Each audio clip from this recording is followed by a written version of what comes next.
אם יש משהו שונה בכדורגל, זה הרבה מצבים ליד השערים, וראינו היום הרבה מצבים ליד השערים. אני חושב שכמעט כל שחקן בחלק הקדמי של הפועל חיפה, וכמעט כל שחקן בחלק הקדמי של בני יהודה הגיעו למצבים, אם זה גלוון שבא מאחור ואיים על השער. בהמשך ראינו את המצטיין של המשחק, עומרי אפק, עבד על קו ימין, הכניס כדורי עומק יוצאים מן הכלל, אלירן עטר. אפשר להגיד שבתחילת המשחק הוא לא נכנס יותר למשחק, אבל בהמשך הוא היה טוב. הפועל חיפה ניסתה, ירובל לא הגיע למצבים, לא מרוכז היום.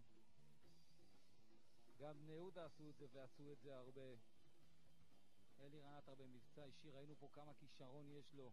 צריך גם לחשוב לפעמים על החברים שלו. משה ביטון היום יכול היה להיות, אני לא אומר מלך השערים, אבל סגן מלך השערים של הליגה, אם היה מנצל את המצבים שהוא הגיע, כל כך הרבה מצבים. בינתיים עד עכשיו ספרתי מבחינת מצבים 5-2 לבני יהודה, באיזה מצב ענק של גלוון. כן, גם הוא יכול לעשות את זה.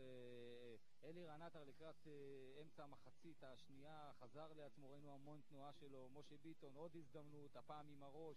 משה ביטון ידוע כשחקן שכן יש לו משחק ראש. בני יהודה שלחה הרבה יותר שחקנים קדימה, היא רצה לנצח. ראינו הרבה תנועה במרכז הרחבה, גם ראינו יכולת נהדרת של גליל בן שאנן. ושוב משה ביטון עם הראש, ושוב משה ביטון לשאול אותו. משה ביטון לפינה הרחוקה, כנראה שמשה מאוד היה רגוע ועשה בשכל גיא לוזון שהשאיר אותו עד סיום המשחק. ערן לוי יותר מדי פעמים ניסה לעשות את זה לבד, הוא צריך גם לחשוב קצת על הקבוצה שלו. אלירן עטר במבצע אדיר, ראינו כמה כישרון יש לבחור הזה, הוא צריך לעשות את זה הרבה יותר במהלך המשחק. וככה, אחרי שהוא הרעיד את הקורה ואחרי שהוא הרעיד את המשקוף, בא עומרי אפק והרים לו כדור לראש, ומכאן פנימה 1-0 לבני יהודה. כן, ראינו שגם גליל בן שאנן לא יכול להגיע לכדור. לא סתם לוזון קופץ, רץ לגדר, עוד מעט הוא גם קופץ מעל הגדר. הוא הבין שכל כך הרבה החמצות, לפעמים משחק הזה אתה מסיים גם בלי להפקיע.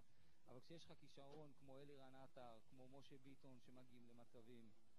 זה הכרטיס האדום שמשאיר את הפועל חיפה ב10 שחקנים.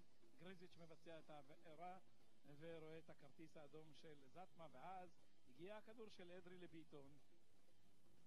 וביטון החל ללעטט ולסגור את הסיפור הזה עם השער הראשון של בני יהודה מתוך רחבת 16 המטרים. השאלה הגדולה שאני שואלת. העשירי מתוך 10 משחקים, שער ראשון מתוך הרחבה. צריך רק לשאול אותו בסוף המשחק אם הוא רצה להרים או שהוא רצה לכבוש. להערכתי? מה אני צריך לשאול אם אתה אומר לי שהוא רצה להרים? במצבים כאלה לא משנה מה הוא רצה לעשות, העיקר שהכדור ברשת.